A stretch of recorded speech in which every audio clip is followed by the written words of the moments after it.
अचलपूर तालुक्यातील खेलदेव माळी या गावांमधील मुख्य रस्त्याचे बांधकाम करण्यासाठी ऋषिकेश बारब्दे यांचे मागील 2 दिवसापासून आमरण उपोषण सुरू आहे। यामध्ये आतापर्यंत प्रशासनाने कोणतीही दखल घेतली नाही।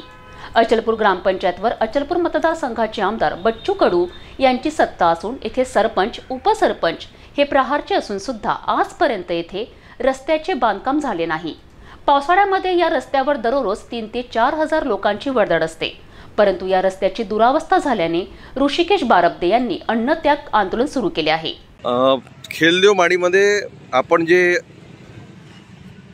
अन्नत्याग आंदोलन करत आहेत, बेमुदत अन्नत्याग आपण केला आहे, काय आपल्या मागण्या आहेत? मागण्या अशा आहेत की रुक्मिणी नगर देवमाडी व राजेश्वर नगर देवमाडी हे 2 रस्ते मुख्य रस्ते असून जवळपास 10 ते 15 वर्षापूर्वी या रस्त्यांचं बांधकाम झालं होतं। तेव्हा 20 वर्ष झाले 15 वर्ष झाले की प्रहारची या ठिकाणी सत्ता आहे ग्रामपंचायतला। स्थानिक आमदार पण त्याच पक्षाचे आहे, प्रहार जनशक्ती पक्षाचे।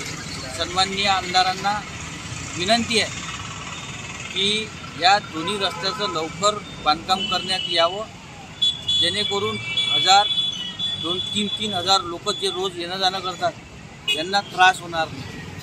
आणि हा रस्ता जिथपर्यंत होणार नाही तिथपर्यंत माझं हे बेमुदत अन्नत्याग आंदोलन सुरूच राहील। रोज किती वर्दळ असते इथं आणि काय स्थिती असते पावसाळ्यात?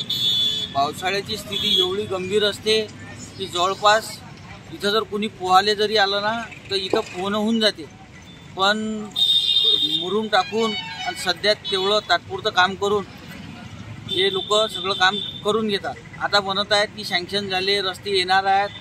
माझं म्हणणं एवढंच आहे, सँक्शन झाले ठीक आहे, पण जिथपर्यंत तुम्ही काम लावत नाही तिथपर्यंत मला इथून उठायचं नाही आहे। शेवटी देवमाळीच्या जनतेच्या हितासाठी मी स्वतः उपोषणाला बसलो।